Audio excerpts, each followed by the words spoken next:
ಇವತ್ತು ನಾವು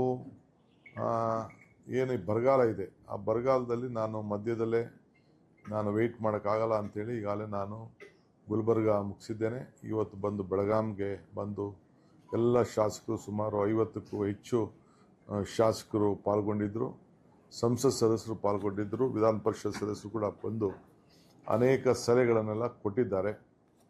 ಸೊ ನಾವು ಬೀಜ ಬಿತ್ತನೆಗೆ ಏನು ಅನುಕೂಲ ಆಗಂತಕ್ಕೆ ಗೊಬ್ಬರಕ್ಕೆ ತಯಾರು ಮಾಡ್ಕೊಳ್ಬೇಕು ಅಂತೇಳಿ ನಮ್ಮ ಅಧಿಕಾರಿಗಳಿಗೆ ಆದೇಶ ಕೊಟ್ಟಿದ್ದೇವೆ. ಕುಡಿಯೋ ನೀರಿನ ಬಗ್ಗೆ ಎಲ್ಲ ತಮ್ಮ ಸಮಸ್ಯೆಯನ್ನು ವ್ಯಕ್ತಪಡಿಸಿದ್ದಾರೆ. ಸೊ ನಮ್ಮ ಸರ್ಕಾರದಿಂದ ನಾವು ಡೆಪ್ಟಿ ಕಮಿಷನರ್ ಹತ್ರ ಒಂದಷ್ಟು ಹಣ ಇಟ್ಟಿದ್ದು, ಆದರೂ ಕೂಡ ಕೆಲವು ಅನೇಕ ಸಮಸ್ಯೆಗಳನ್ನು ಮುಂದಕ್ಕಿಟ್ರು. ಸೊ ಅದಕ್ಕೆ ಇವತ್ತು ಈ ಬೆಳಗಾಂನಲ್ಲಿ ಸುವರ್ಣಸೌಧದಲ್ಲಿ ಒಂದು ವಿಶೇಷವಾದಂಥ ತೀರ್ಮಾನವನ್ನು ಮಾಡಿದ್ದೇನೆ. ನಾನು ನಮ್ಮೆಲ್ಲ ಸಹೋದ್ಯೋಗಿಗಳು ಒಟ್ಟಿಗೆ ಸೇರಿ ಪ್ರತಿ ವಿಧಾನಸಭಾ ಕ್ಷೇತ್ರಕ್ಕೆ ನಗರಗಳಲ್ಲಿ ಬಿಟ್ಟು ನಗರಕ್ಕೆ ಪ್ರತ್ಯೇಕವಾಗಿ ನಾನು ಮಾತಾಡ್ತೇನೆ. ಎಲ್ಲರಿಗೂ ಕೂಡ 1 ಕೋಟಿ ರೂಪಾಯಿ ಕುಡಿಯೋ ನೀರಿಗೆ ನಮ್ಮ ಏನು ಒಂದು ಅವಕಾಶಗಳಿದೆ, ಗೈಡ್ಲೈನ್ಸ್ ಇದೆ, ಆ ಗೈಡ್ಲೈನ್ಸ್ ಅಡಿಯಲ್ಲೇ ಕುಡಿಯೋ ನೀರಿಗೆ 1 ಕೋಟಿ ರೂಪಾಯಿವರೆಗೂ ಅವರು ಪ್ಲ್ಯಾನ್ ಆಫ್ ಆ್ಯಕ್ಷನ್ನ ಮಾಡಿ ಆ ಸಮಿತಿ ಸಭೆಯನ್ನು ನಡೆಸಿ ಅವರು ಕೊಡಲಿಕ್ಕೆ ನಾವು ಅವ್ರಿಗೆಲ್ಲ ಒಪ್ಪಂದವನ್ನು ವ್ಯಕ್ತಪಡಿಸಿದ್ದೇವೆ. ಸೊ ಇದು ಕೇಂದ್ರ ಸರ್ಕಾರ ಏನು ಕೊಡ್ತದೋ ಬಿಡ್ತದೋ ಆಮೇಲೆ ನಾವು ನೋಡ್ತೇವೆ. ಈಗ ನಾವು ಅದಕ್ಕೆ ಅವ್ರಿಗೆಲ್ಲ ಪ್ಲ್ಯಾನ್ ನೀವು ರೆಡಿ ಮಾಡ್ಕೊಳ್ಳಿ, ಸಮಿತಿಗಳನ್ನು ಮೀಟಿಂಗ್ ಮಾಡಿ, ಶಾಸಕರ ಅಧ್ಯಕ್ಷತೆಯಲ್ಲೇ ಸಮಿತಿ ಇರ್ತದೆ, ಅವರೇ ತೀರ್ಮಾನ ಮಾಡಿ ಅವರೇ ಅವರ ಪ್ರಾಜೆಕ್ಟನ್ನು ಅವರು ಸಲ್ಲಿಸೋಲಿಕ್ಕೆ ಅವ್ರಿಗೆ ಈಗಾಗಲೇ ನಾವು ಮಾರ್ಗದರ್ಶನವನ್ನು ಕೊಟ್ಟಿದ್ದೇವೆ. ಸೊ ನಾನು ಗುಲ್ಬರ್ಗಲ್ಲ ಏನೂ ತೀರ್ಮಾನ ಮಾಡಲಿಲ್ಲ, ಇಲ್ಲಿ ಬಂದು ನೋಡಿದೆ ನಾನು. ಇನ್ನು ಮೈಸೂರು ಡಿವಿಷನ್ನು ಮತ್ತು ಬೆಂಗಳೂರು ಡಿವಿಷನ್ ಇದೆ, ಆದರೆ ಎಲ್ಲ ಕಡೆ ನನ್ನ ರಿಪೋರ್ಟ್ಸ್ ಈಗಾಗಲೇ ಬಂದಿದೆ. ಎಲ್ಲೂ ಕೂಡ ನೀರು ಭಾಳ ಕೊರತೆ ಆಗ್ತಾ ಇದೆ. ಸೊ ಕುಡಿಯೋ ನೀರಿಗೆ ತೊಂದರೆ ಆಗಬಾರ್ದು ಅನ್ನೋ ದೃಷ್ಟಿಯಿಂದ ಈ ತೀರ್ಮಾನವನ್ನು ತೆಗೆದುಕೊಂಡಿದ್ದೇವೆ. ಮುಂದೊಂದು ದಿನದಲ್ಲಿ ನೀರಾವರಿಗೆ ನೀರು ಬರ್ತದೋ ಇಲ್ಲೋ ನಾವು ಕಾದು ನೋಡಬೇಕಾಗಿದೆ.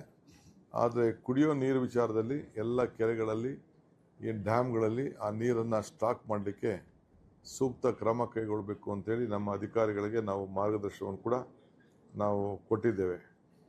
ಸೊ ಇದು ಭಾಳ ಪ್ರಮುಖವಾದಂಥ ವಿಚಾರ. ಇನ್ನು ಎಲ್ಲ ನಮ್ಮ ಜಿಲ್ಲಾಧಿಕಾರಿಗಳಿಗೆ ಅವ್ರಿಗೆ ಏನೇನು ಬೇಕೋ ಅವರ ಸಮಸ್ಯೆಗಳು ಕೂಡ ಆಲಿಸಿದ್ದೇನೆ. ಅವ್ರಿಗೂ ಕೂಡ ಕೆಲವು ನಾವು ಮುಂದುವರಿಸಿ ನೀವು ಶಾಸಕರ ಜೊತೆ ಮೀಟಿಂಗ್ ಮಾಡಿ ನಿಮ್ದು ಏನಾದ್ರು ನೀತಿ ಬದಲಾವಣೆ ಆಗಬೇಕು ಅನ್ನೋದು ಕೂಡ ಬರ ಪರಿಹಾರದ ವಿಚಾರದಲ್ಲಿ ತಾವು ಹೇಳಿ ಅಂತ ಅವ್ರಿಗೂ ಕೂಡ ಅವಕಾಶ ಕೊಟ್ಟು ಕೆಲವು ಅವರು ಕೂಡ ಸಲಹೆ ಕೊಟ್ಟಿದ್ದಾರೆ. ಅದಕ್ಕೆಲ್ಲ ಪರಿಹಾರ ಕಂಡಿಡೋಂಥ ವ್ಯವಸ್ಥೆನ ಅವ್ರು ಮಾಡ್ಕೊಳ್ಳಿ, ಸಮಸ್ಯೆಯನ್ನು ಬಗೆಹರಿಸಿ ಅಂತೇಳಿ ಅವರು ಕೂಡ ಮಾರ್ಗದರ್ಶನ ಕೊಟ್ಟಿದ್ದೇವೆ. ಸೊ ಈ ಫರ್ಟಿಲೈಸರ್ಸ್ ವಿಚಾರದಲ್ಲಿ ನಾನು ಬೆಂಗಳೂರಿನಲ್ಲಿ ಮತ್ತೆ ಒಂದು ಮೀಟಿಂಗ್ ನಾನು ಮಾಡ್ತೀನಿ. ಏಕೆಂದರೆ ಕೇಂದ್ರ ಸರ್ಕಾರ ಬರೀ 50% ಮಾತ್ರ ನಮಗೀಗಾಗಲೇ ಫರ್ಟಿಲೈಸರ್ಸ್ನ ಕೊಟ್ಟಿದೆ. ಸಂಬಂಧಪಟ್ಟ ಮಂತ್ರಿಗಳ ಹತ್ರ ಮಾತಾಡ್ತೀನಿ, ನಮ್ಮ ಅಧಿಕಾರಿಗಳನ್ನ ಕಳಿಸಿ ಅದಕ್ಕೆ ಫರ್ಟಿಲೈಸರ್ಸ್ ಹೀಗೆ ಅದು ಉಪಯೋಗಕ್ಕೆ ಬರ್ತದೋ ಬೇಡ ಇಲ್ವೋ ನಾವು ಒಟ್ಟೊಳಗೆ ಸ್ಟಾಕ್ ಮಾಡ್ಕೊಳ್ಳೋದು ಭಾಳ ಸೂಕ್ತ ಅನ್ನೋದು ತೀರ್ಮಾನಕ್ಕೆ ಬಂದಿದ್ದೇವೆ. ಬಿತ್ತನೆ ಬೀಜ ವಿಚಾರದಲ್ಲಿ ನಾನು ಈಗಾಗಲೇ ನಿಮ್ಗೆ ಹೇಳಿದ್ದೇವೆ. ಆಮೇಲೆ ಫಾರೆಸ್ಟ್ ಡಿಪಾರ್ಟ್ಮೆಂಟ್ ಅವರು ಈ ನೀರಾವರಿ ಯೋಜನೆಗಳಿಗೆ ಮತ್ತು ನಮ್ಮ ಕುಡಿಯೋ ನೀರು ವಿಚಾರಕ್ಕೆ ಭಾಳ ಅಬ್ಸ್ಟ್ರಕ್ಷನ್ ಮಾಡ್ತಾಯಿದ್ರು ಅಂಥೇಳಿ ಅನೇಕರು ಸಲಹೆಗಳು ಕೊಟ್ಟಿದ್ದಾರೆ. ಸುಮಾರು 60ಕ್ಕೂ ಹೆಚ್ಚು ಜಾಗಗಳಲ್ಲಿ ಆ ಪೈಪ್ಲೈನ್ ಎಳಿಲಿಕ್ಕೆ ತೊಂದರೆ ಮಾಡ್ತಾಯಿದ್ರೆ ಕುಡಿಯೋ ನೀರಿಗೆ ಅಂಥೇಳಿ. ಸೊ ಅದಕ್ಕೆ ನಾನು ಅವ್ರಿಗೆ ನಿರ್ದಿಷ್ಟವಾದಂಥ ಮಾರ್ಗದರ್ಶನವನ್ನು ಕೊಟ್ಟಿದ್ದೇನೆ. ಯಾವ ಕಾರಣಕ್ಕೂ ಕುಡಿಯೋ ನೀರಿನ ಪೈಪ್ಲೈನಲ್ಲಿ ಅಂಡರ್ಗ್ರೌಂಡಲ್ಲಿ ಹಾಕೊಂಡು ಹೋಗಲಿಕ್ಕೆ ಯಾವ ಥರದ ತೊಂದರೆ ಕೂಡ ಕೊಡಬಾರ್ದು. ಇದು ಪ್ರಯಾರಿಟಿ, ಇದು ಮಾನವೀಯತೆ ಪ್ರಶ್ನೆ ಅನ್ನೋದನ್ನು ಮಾರ್ಗದರ್ಶನವನ್ನು ಕೊಟ್ಟಿದ್ದೇನೆ. ಇದಲ್ಲದೆ ಯಾರು ಕೂಡ ಜಮೀನಲ್ಲಿ ಕೆಲವರಿಗೆ ಫಾರೆಸ್ಟ್ ರೈಟ್ ಆ್ಯಕ್ಟು ನಮ್ಮ ಸರ್ಕಾರ ಕೇಂದ್ರ ಸರ್ಕಾರ ತಂತು. ಇನ್ನು ಕೆಲವು ಕಡೆ ನಮ್ಮ ಸೋಷಿಯಲ್ ವೆಲ್ಫೇರಿಂದ ತೀರ್ಮಾನ ಆಗಿಲ್ಲ.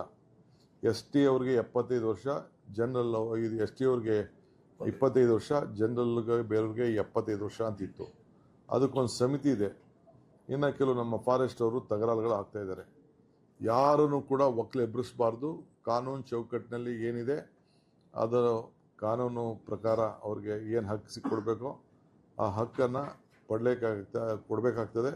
ಯಾರು ಕೂಡ ರೈತರನ್ನ ಫಾರೆಸ್ಟಲ್ಲಿ ಯಾರು ಟ್ರೈಬಲ್ಸ್ ಇರ್ಬೋದು, ಜನರು ಇರ್ಬೋದು, ಯಾರು ಮೂಲಭೂತವಾಗಿ ನೂರಾರು ವರ್ಷದಿಂದ ವ್ಯವಸಾಯ ಮಾಡ್ಕೊಂಡು ಬರ್ತಾ ಇದ್ದಾರೆ, ತಲಂತಲಂತವಾಗಿ ಅವ್ರನ್ನ ರಕ್ಷಣೆ ಮಾಡಬೇಕು. ಇದು ನಮ್ಮ ಸರ್ಕಾರದ ನೀತಿ ಅನ್ನೋದನ್ನು ನಾನು ನಮ್ಮೆಲ್ಲ ಅಧಿಕಾರಿಗಳಿಗೆ ಮಾರ್ಗದರ್ಶನವನ್ನು ಕೊಟ್ಟಿದ್ದೇನೆ.